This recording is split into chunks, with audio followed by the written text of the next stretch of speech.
अरे कहाँ है?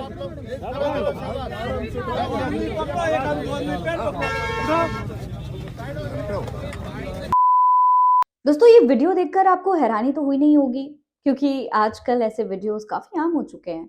चाहे स्टूडेंट्स के प्रोटेस्ट हो या फिर प्रदूषण के खिलाफ कोई प्रोटेस्ट हो, ऐसे वीडियोस आप देखते ही रहते हैं।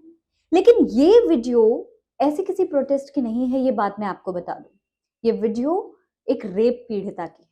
जी हाँ, आप सोच रहे होंगे कि आखिर ऐसा क्या हो गया कि एक रेप पीड़िता को इस तरीके से घसीट कर, पकड़ कर उठाया जा रहा है, डिटेन किया जा रहा है। आखिर क्यों एक रेप पीड़िता के साथ ऐसा बर्ताव हो रहा है हमारे देश में?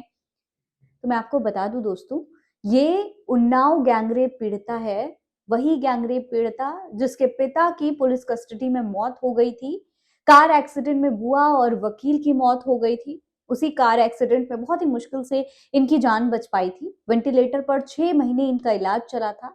लेकिन आज इनके जो आरोपी थे, बीजेपी के पूर्व विधायक कुलदीप सेंगर को 15 लाख के बॉन्ड पर दिल्ली हाई कोर्ट से जमानत मिल चुकी है।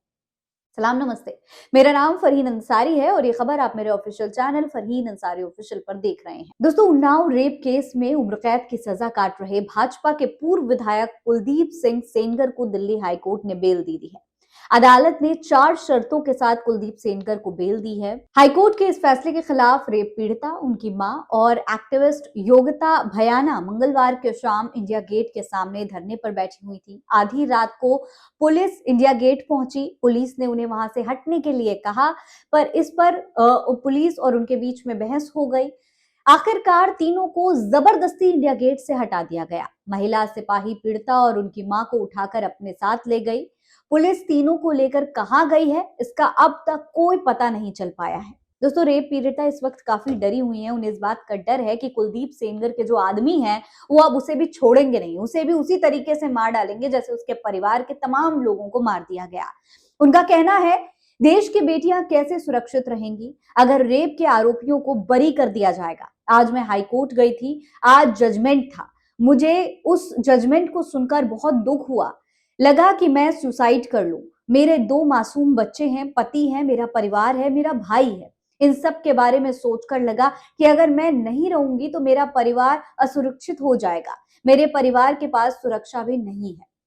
पहले मेरे चाचा की बेल खारिज हो गई, इसके बाद मेरे परिवार की, मेरे जमानतियों की सुरक्षा हटवाई गई, इसके बाद सारी बहस हो गई। अब 3 महीने बाद जजमेंट आ गया। बहस होने के 2-3 बाद जजमेंट होता तो सब कोई सुनता। उसको जमानत मिल गई है। एक बेटी के साथ रेप होता है, उसके पिता को मार दिया जाता है, उसके परिवार को एक्सीडेंट कराया जाता है, मेरा एक्सीडेंट कराया जाता है, सबको खत्म कर दिया जाता है। मैं मौत से लड़कर बाहर आई हूँ। सारा सेटलमेंट करके कुलदीप सेंगर को हाईकोर्ट से जमानत मिल गई। मेरे परिवार ये सब कैसे सहेगा? वो मेरे परिवार के 5 किलोमीटर दूर रहेगा। उसके आदमी तो दूर नहीं है, वो तो मार देंगे आकर। उसके आदमी तो सारे बाहर हैं। कैसे सुरक्षित रहेंगी? ऐसे रेप के आरोपियों को बरी कर दिया जाएगा।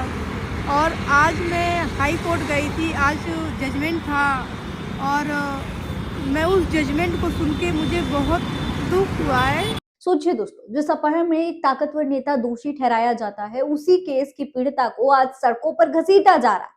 क्या इसी नारी सम्मान की बात प्रधानमंत्री नरेंद्र मोदी किया करते थे? बड़े बड़े दावे किया करते थे। अमित शाह प्रदेश में आते थे तो कहते थे कि आधी रात में महिलाएं जो है स्कूटी पर घूमने निकल सकती हैं। लेकिन उन्होंने ये नहीं बताया था, इस तरीके से एक महिला को डरना पड़ेगा अपने परिवार की सुरक्षा के लिए। उसे सड़कों पर इस तरीके से आवाज उठानी पड़ेगी। ये बात क्यों नहीं गृह मंत्री जी ने बताई थी? दोस्तों, आरोपी अगर ताकतवर नेता है तो कानून नर्म पड़ जाता है। आरोपी रसूखदार है तो जेल से छूटने पर उसे माला पहनाई जाती है और पीड़िता को इस तरह सड़कों पर घसीटा जाता है। दोस्तों, पीड़िता के साथ इस पूरे धरने के दौरान एक्टिविस्ट योगिता भयाना साथ थी। उनका एक बहुत बड़ा आरोप है। वो आरोप लगा रहे हैं कि ये सब कुछ चुनाव की वजह से हो रहा है। जी हाँ, कुछ ही महीनों में उत्तर प्रदेश में चुनाव होने वाले हैं और इसे लेकर जानबूझकर कुलदीप सेंगर को छोड़ा गया है। उन पर आरोप लगाते हुए योगिता भयाना ने क्या कहा है वो भी देख लीजिए। उनका कहना है कि हमारे वकील से मीटिंग हुई है, हम आगे की प्रक्रिया को देख रहे हैं, लेकिन हमें न्याय व्यवस्था पर भरोसा नहीं है। क्योंकि यूपी में चुनाव भी आ रहे हैं, तो ये हमें सोची समझी साजिश लग रही है। चुनाव जीतने के बहाने उसे बाहर निकाला जा रहा है, पीड़िता की जान को खतरा है। ये देश की शान और इज्जत पर कितना बड़ा धब्बा है कि एक बलात्कारी को छोड़ दिया क्योंकि आपको चुनाव की पड़ी है। दोस्तों, अगर वाकई में इस बात में कोई सच्चाई है तो इस देश के लोकतंत्र के लिए इससे ज्यादा शर्मनाक बात और कोई हो ही नहीं सकती। हालांकि अभी कुलदीप सेनगर जेल में ही रहने वाला है, क्योंकि रेप पीड़िता के पिता की हत्या के मामले में उसे 10 साल की सजा हुई थी। इस मामले में उसकी जमानत याचिका पर 28 सितंबर को फैसला भी आने वाला है, यानी कि ज्यादा समय नहीं बचा है, इस मामले पर भी फैसला आ जाएगा।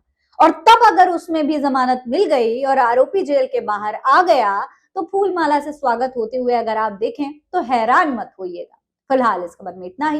ये खबर आप मेरे official channel Fareen Ansari official पर देख रहे हैं। जय हिंद, जय भारत।